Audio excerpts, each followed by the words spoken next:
everybody doing? I don't know if anybody's asked you yet. I hope you're doing well. I know I am. Hello, everyone. I drink a lot of water, so if I dip down, I'll be back. Don't worry. My eye twitches a little bit. I'm nervous. It happens. Okay. I'm Parker Lewis. If you haven't glanced at your program, I'm going to talk to you about the perversion of Christianity. Now, some of you are sitting there like, oh, geez. It'll be good. First, I'd like to say a big thank you to the people in my committee. Joe Ball, you've been a great mentor to me. Mr. Rowe is showing just what a great example of what it means to be just a great teacher and a great example of a true leader. Ms. Raymer for teaching me how to write. There you are. And Ms. Clark, we have a special relationship. I mean, through all the trouble, at the end of the day, we still get along somehow. We love it.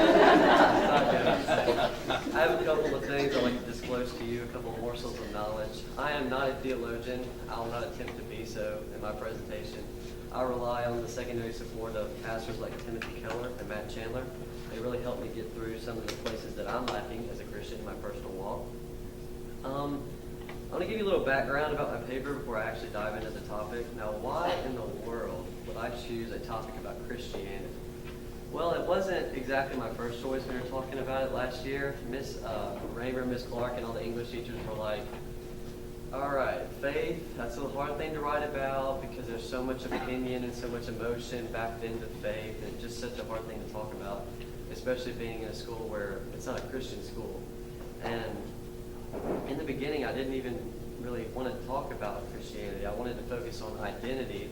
That morphed itself into how faith can really serve as the cornerstone identity builder, and then it morphed into, well, how does Christianity get changed by society? How is it perverted by the pastors and people looking outside, looking in? How does it actually get perverted?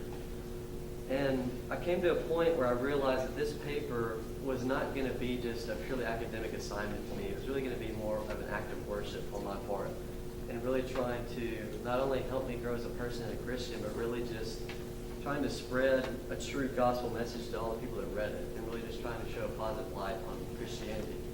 And I don't know if you've noticed, but everyone here has been talking about conformity, and I think it's so easy.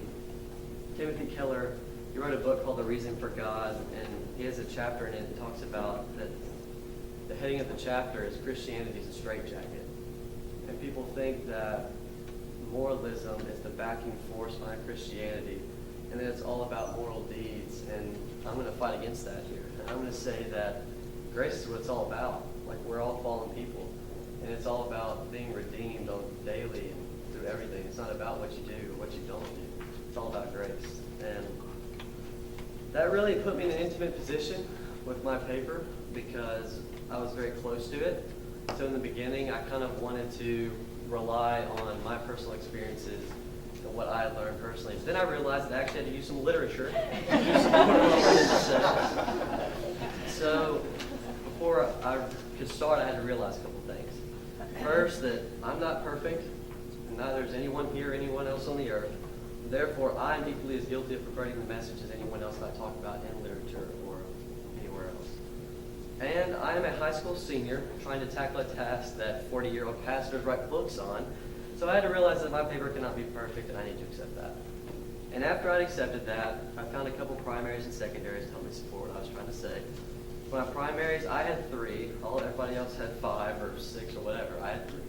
I had The Poisonwood Bible by Barbara Kingsolver, The Rapture of Canaan by Sherry Reynolds, and The Scarlet Letter by Nathaniel Hawthorne. The Poisonwood Bible is a story about a family of Baptists, and they moved to the Congo to become missionaries.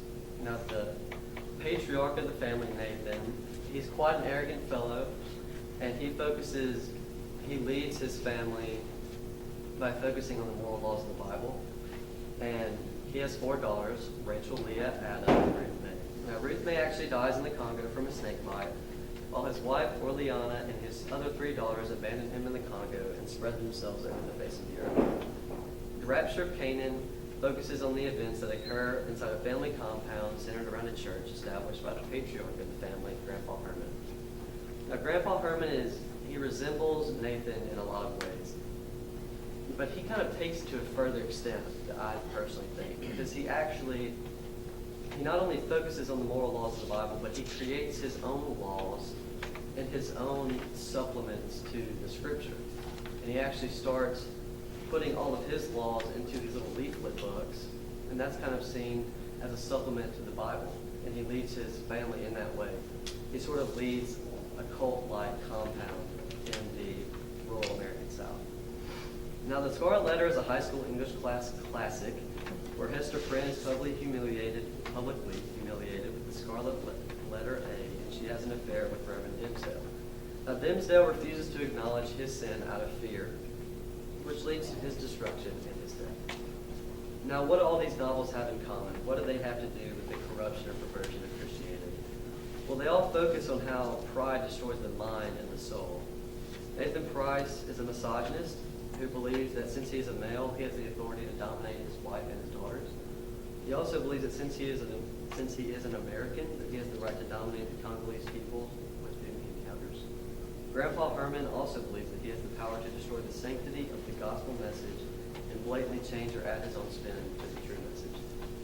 Finally, the clergymen in the Boston Society believe that they have the power to judge and punish the people of their congregation as seen through Hester and her Scarlet Letter. Now, where does this pride take the characters of these novels? It leads to abuse. So, organizationally, my paper was laid out with an intro and a conclusion chapter, and then I had pride, abuse, and destruction. So, in abuse, Nathan is a very strange way of parenting, and the author of the Poison of the Bible actually says that he brings poison down on them. And he makes them copy down hundreds of Bible verses just monotonously for doing certain bad things. But he actually makes his youngest daughter, Ruth May, who dies, she falls out of a tree, and he punishes her for falling out of the tree. I mean, she made an honest mistake, and he just punishes her for it. I mean, it's really kind of strange. But one of his weirdest and most prominent conversions in the novel is that he mispronounces the Congolese word Bangala. And this word Bangala has two separate meanings in the novel. In one context, it all depends on the pronunciation. So in one context, it means precious and dear, while in the other context, it means the poisonwood tree that is in the Congo that if humans interact with it, certainly leads to death because it's a poisonous tree. So instead of saying that Jesus is precious and dear, he says that he's certain death. So he really perverts the gospel message. I mean, that's really not what we're trying to say. He allows his pride to cloud his judgment, ends up abandoning his daughters, and becomes obsessed with converting people to Christianity no matter the cost or their desire. In the Congo, there's a river, and he wants to baptize the Congolese people in this river. They're scared to death of the river because one of the children was eaten by a crocodile in the river. So he's trying to get them down to the river to baptize them. They're scared to death. So he can't understand that the culture that he's in is different from the one he's been raised in. And he ends up abusing them and making them do things they don't even want to do. He believes that his pastoral role allows him to inflict harm upon his congregation in order to gain some feudal brand of moralistic holiness. However, since moralism is a means for salvation, destruction is the result. It's the result because perfection through good deeds is unattainable. Everyone falls short of the glory of God. It's our nature. Therefore, these characters fall victim to emotional, physical, and spiritual destruction. This is the subject of my fourth chapter. Nathan's abuse of the Congolese people results in the death of his daughter as the native chief of the village, Kalanga, where they lived, Tata Nadu, throws a snake into the family garden where Ruth May lived. Basically, the chief of their village is tired of being bossed around by Nathan because he doesn't understand them. And he tries to lead them astray. He basically views it as being viewed astray by Christianity because he kind of puts his own spin on it. Nathan also causes spiritual destruction as his moralistic, prideful nature pushes his family away from him. His daughter Leah, inspired by her father's hatred, begins to pursue justice for the Congolese people. His daughter Rachel moves to a different part of the continent where she starts an extravagant hotel. Finally, his daughter Ada becomes a witch doctor, abandoning the Christianity that she's grown up around. Now, destruction and the rapture of Canaan, Grandpa Herman's constant controlling nature causes his granddaughter Nina to rebel against him. Now, Nina had a son out of wedlock, and his hands were born like this, conjoined together. And Grandpa Herman saw these hands, and he takes advantage of the situation. And he tries to say that it's a miracle and that Canaan is the chosen child, but Nina just can't handle it anymore. She's grown up around this guy her entire life, and she's tired of him controlling her. And she just gets scissors. She just gets so tired that she just snips him apart. The baby's crying. She's up in the loft of a barn, and she just wraps his hands up in Kleenexes and just moves on. I mean, the abuse that we see in these novels, the perversion, the extent of the perversion that we see just destroys everyone. It's awful. So, in the Scarlet Letter, Hester has to deal with the emotional trauma that results from her public humiliation. She also has to deal with the death of her baby daddy, Dimmesdale. His own guilt destroys his soul. She leaves the community where she lives on the outskirts, giving advice to the townspeople. Now, I didn't just pull out all this information out of the air. I did have secondary support. I used USJ's many electronic database subscriptions, except for JSTOR, because JSTOR is not good. As I went through my conclusion, I also realized that I needed scholarly articles on fundamentalism and evangelicism. That's a hard word for me, I apologize. Finally, and most importantly, I used Timothy Keller's The Reason for God and Matt Chandler's The Explicit Gospel. These novels focus on apologetics and the cornerstone beliefs of Christianity. These secondaries really helped me in my conclusion chapter. In this chapter, I showed the alternative to fundamentalism that the characters in these novels should demonstrate. Fundamentalism is the obsession with the moral acts of the Bible. Fundamentalists often abandon the culture they are born in and become condescending and judgmental of their surroundings. They become arrogant. Many times, the moralism that fundamentalists live by abandons the concept of grace. However, this concept is the cornerstone belief of Christianity.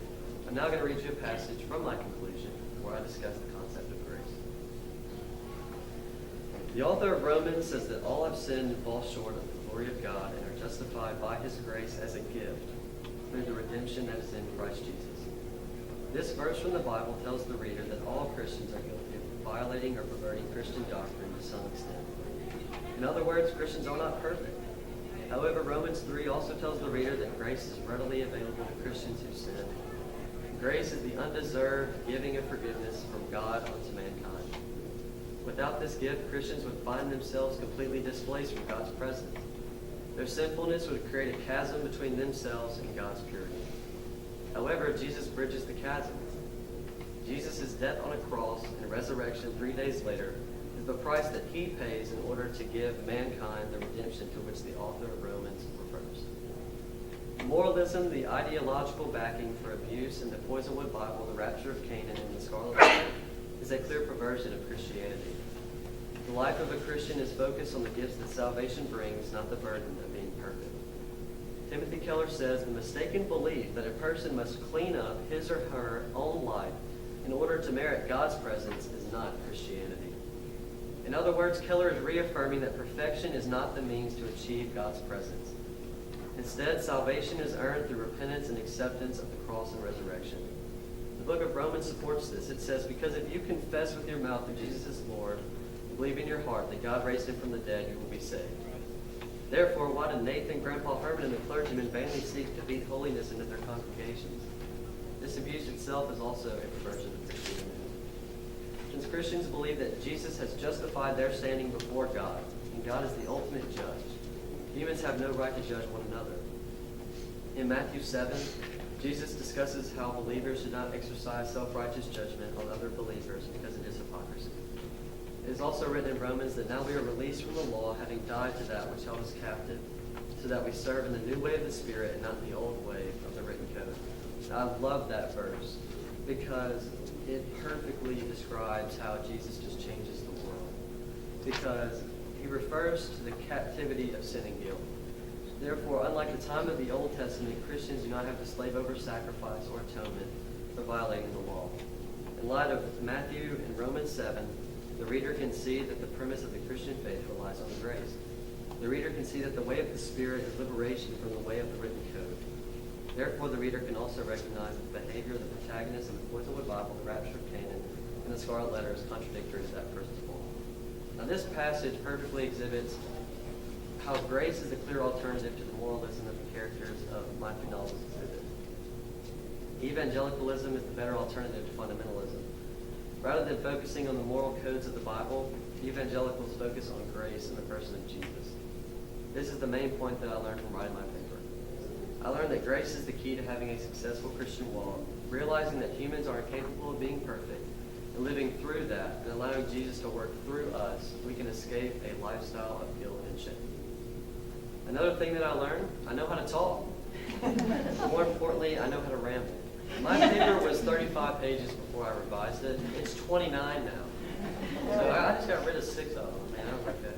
And that was mostly due to the fact that 3 days before our rough draft was due, I stayed up till 3:30, where I completely trashed my 4th chapter and rewrote all the other 4. But I'm semi-okay with how it turned out. Coming from 35 pages to 29, I realized that I need to focus my writing. I realized that I need to write with a pre-written plan so that I may give the subjects I write about the justice they deserve. Now that I have rambled for however many minutes, does anyone have any questions? Mr. Rowe? Yes, sir. First, Parker, I just want you to know how proud I am of you. Not just for your work in this paper, but for how you carry yourself, what you stand for, and your willingness to grow. And I love you. I'm proud of you. I want you to think, whenever I finish a project, I think application. What do I do with it? Now that I've done this work, how do I apply it to my life and to my work? So thinking along those lines and thinking about your characters, how does Parker Lewis apply those lessons to his walk? I'm so glad you asked that, because I think this paper, being a Christian, I think it's so applicable to how we should go about discipleship and how we should approach people that are not Christians. And really, I think a lot of Christians or a lot of people looking from the outside kind of get the feel that Christianity is all about what you do and what you don't do. And I think Romans and Matthew, they destroy that concept. And I think if you're going to try to reach someone, I don't think you do it out of, why are you doing what you're doing? That's awful. You just kind of approach them with love and compassion, and you say, I realize we're different, but look what I found. Look at this gift that I found. Why don't you come be a part of that gift with me, and let's walk through it together. And I think that's really, you can just go about discipleship a whole lot better if you just realize the concept of grace. Thank you. Anyone else? All right. Thank you.